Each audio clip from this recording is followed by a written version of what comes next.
What is up, everybody? Your old pal Jimbo here with a special, very special breaking news bulletin. I was hoping that we could wait for my cohort from the freaking Slap podcast, Super Lounge Arcade podcast, Willie.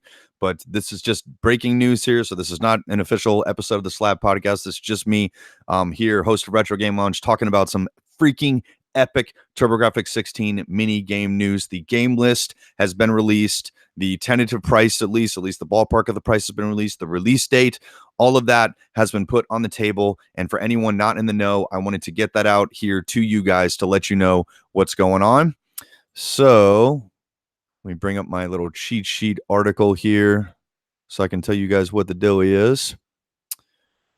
Okay, so first let's get into the games themselves. Okay, so here's where it gets interesting. The games list is actually kind of a mix, at least for the North American, for the Turbografx 16, excluding PC Engine, of North American release games, and we're getting almost equal parts PC Engine, Japanese release games. And some of them almost seem to be maybe commingling. Like, we don't really know whether we're going to get the American or the Japanese version. I don't know. But the total number has been released. It's going to be 50 games, 50, which I believe that's the exact number I think that I predicted on episode 1 of the Slap podcast, that I would say 50 games, because I figured it should be more. I was hoping for like 60 or 70, but guys, as you can tell, I'm super freaking excited about this because the games list that they have released for this is pretty freaking amazing. There's a lot of fantastic games on this list, but we'll go ahead and jump right into them here. We'll cover the North American games first. Okay, so we've got, in no particular order, Alien Crush, Victory Run, Blazing Lasers, Newtopia, Dungeon Explorer, R-Type, Motor Rotor, Power Golf, Easebook 1 and 2, again, they already released that. Ninja Spirit, we already released that. JJ and Jeff, I cannot believe that they're including that one. I've had that one since I was a kid. I actually love that game. Space Harrier, Military Madness, yes. Chuman Fu, Psychosis, Bonk's Revenge, Parasol Stars, Kadash, New Adventure Island, Air Zonk, Newtopia 2, Soldier Blade, Lords of Freaking Thunder, and Bomberman 93, which, if you guys will remember, on the Slap podcast, Willie had called for Bomberman. I was like, dude, I'll do you one up. Bomberman 93, which is the better game. To my buddy Johnny Millennium, really, man? You're going to hate on Bomberman 93? Come on. No, dude, Bomberman 93 is the shit. Okay, so the PC Engine games list in their original Japanese, which are also, I can't even talk, I'm so excited, also being included. Thank the gods. Rondo of Blood is on the list. All Dines, which is a Supergrafx game. We're getting Supergrafx games on this list. That is above and beyond even what I had hoped for here. Bomberman 94, which never got a US release. Bomberman Panic Bomber. Some of these I'm not familiar with, guys. Cho Aniki, whatever that is. Ghouls and Ghosts, the Supergrafx version, which is basically the apex version of the port of this game. It is better than the Super Nintendo version. It is better than the Genesis version. This is basically an arcade perfect port of the Super Ghouls and Ghosts, or just regular Ghouls and Ghosts, of the arcade game Ghouls and Ghosts. Dungeon Explorer, which is weird that that's on the list. So we're getting the Japanese and the American version. That's a little bit strange. Fantasy Zone, which was on Willie's list. Willie, they've got you covered. I'm gonna totally botch some of these names, guys, so just bear with me. Ginga Fuke Denetsu Sapphire. I'm not familiar with that one. Gradius. That's a really good one. Gradius 2, which is Nemesis 2. Jasikan Necromancer. Not familiar with that one. Nectaris, which is Military Madness. So again, we're getting Military Madness twice. Newtopia 1 and 2. And here's a big one. Ninja Gaiden. Yes. Salamander, which is Life Force, as we would know it here in the United States. Guys, this is a huge one. We are getting Snatcher. The weird thing is the Japanese version. I don't know why they would release that. I mean, they're going to have some type of translator. You're just not going to be able to play the game. This is an epic one. Star Parodier, also known as Fantasy Star Soldier. It's basically a crossover between Super Star Soldier and fucking Bomberman. It's basically the Lost Bomberman game. That's amazing. Super Darius, epic shooter. Super Momotaro Denetsu 2, Superstar Soldier, the Kung Fu, which is China Warrior, where we are, and Ease Book 1 and 2. Okay, so Turbografx 16 mini pre-orders will go live on Amazon Prime Day, which begins July 15th. The system does not include an AC adapter. You need to buy that separately. As I understand, it's just running on USB power. You can also buy a turbo controller and a multi-tap, but those are obviously less crucial, than the AC adapter. You don't have to worry about that. I'm reading this from IGN, guys. Okay, so the list price from Turbografx 16 mini is going to be $99.99. Which definitely makes it more expensive than the comparable Nintendo consoles or particularly the Sony PlayStation console.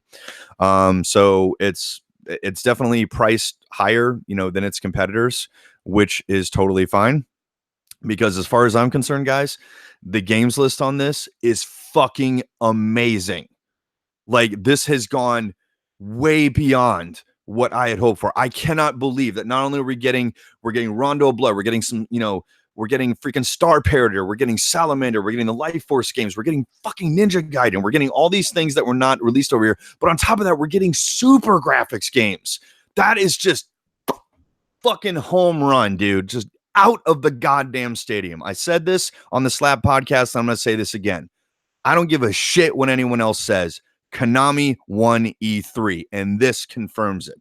The new Contra game, the greatest hits, the Contra Legacy game, I'm sorry, I'm totally blanking here. The Castlevania Legacy series, the arcade games, like all of these things we've gotten from Konami like in the past several months, and now we get this. We get the Turbografx 16 mini with a fucking legendary list of games.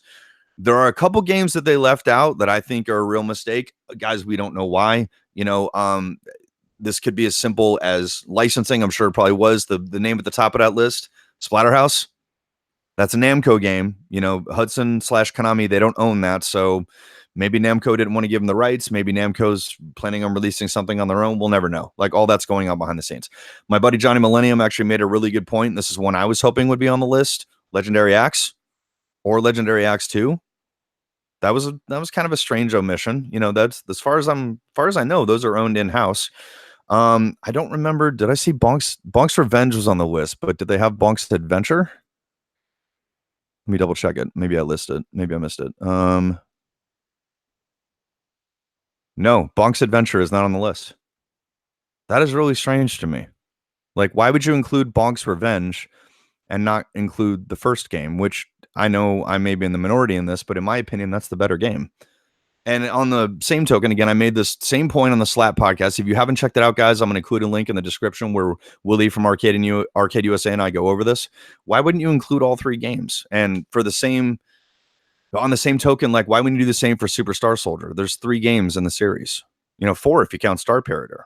So, if you're going to give us like the PC Engine importance, why not include Final Soldier? That's a great freaking game. I know it sounds like I'm nitpicking here because, again, guys, I'm over the moon over the quality. Excuse me, let me turn on the fan. It's really hot in here. Over the quality of this list and the fact that we're getting some Supergraphics games. And I'm hoping they release some type of USB patch or something like this, something you can download and stick on a thumb drive and update. So, to expand this list further. The price is a little bit stiff. And as I understand it, in Japan, where they're releasing the PC Engine, you get the Turbo Tap with the system, which I understand is the same price. It's $99 US. That's kind of fucked up that we have to pay extra for that. So we have to get all those things separately. But I mean, is that going to stop me from getting any of these things? Hell no. I'm going to buy all of this stuff. I'm going to give them all of my money because that's just how freaking jazzed I am about all of this. Is that I'm absolutely over the moon, guys. I'm really just beyond super excited for this. I think Konami definitely has a home run with this. I'm hoping they're going to expand this or maybe release like maybe a mini Turbo Duo or something, like a second version of this where they expand on it more, include even more CD games, Gate of Thunder, all the freaking fantastic games that were released for that system. There's so many more that they can tap into that they already own. And I hope that this is not the end. I hope that this is just the first wave and that if this takes off and this is a success, and I am fucking certain that this will be, I know that this is going to crush, that they're on Amazon Prime Day, that this is going to sell out. I will be there the second it is available, and I'm going to get me one of these come hell or high water. What's up, Jason Vetrix? What's up, David85? I just hear Blazing Laser music. Dude, correct answer. Great soundtrack. I hear the Super Star Soldier soundtrack right now, personally, or maybe Lords of Thunder. So I'm jazzed, man. They hit a lot of the beats that I wanted them to hit. A lot of the games that I had picked, that Willie had picked, are on this list. You know, I don't think that they actually listened to us. I just think we knew how to pick the ringers. So overall, I am super impressed, and I am super happy that this is coming together. And I hope that we're going to see more. I hope this succeeds and Konami keeps that ball rolling and puts out more. So anyways, thanks everyone so much for stopping by. My name is Jimbo from Retro Game Lounge. You can check me out on Facebook at The Retro Game Lounge. Please do. All the great news, video games, retro movie stuff, update, television, cartoons, weird cartoon themes, and just some idiot in an MTV shirt talking to the fucking camera, which is basically talking to myself. Check out that page, The Retro Game Lounge at Facebook. What's up, Retro Fakes? I'm out of here, guys. Stay freaking real. Stay turbo.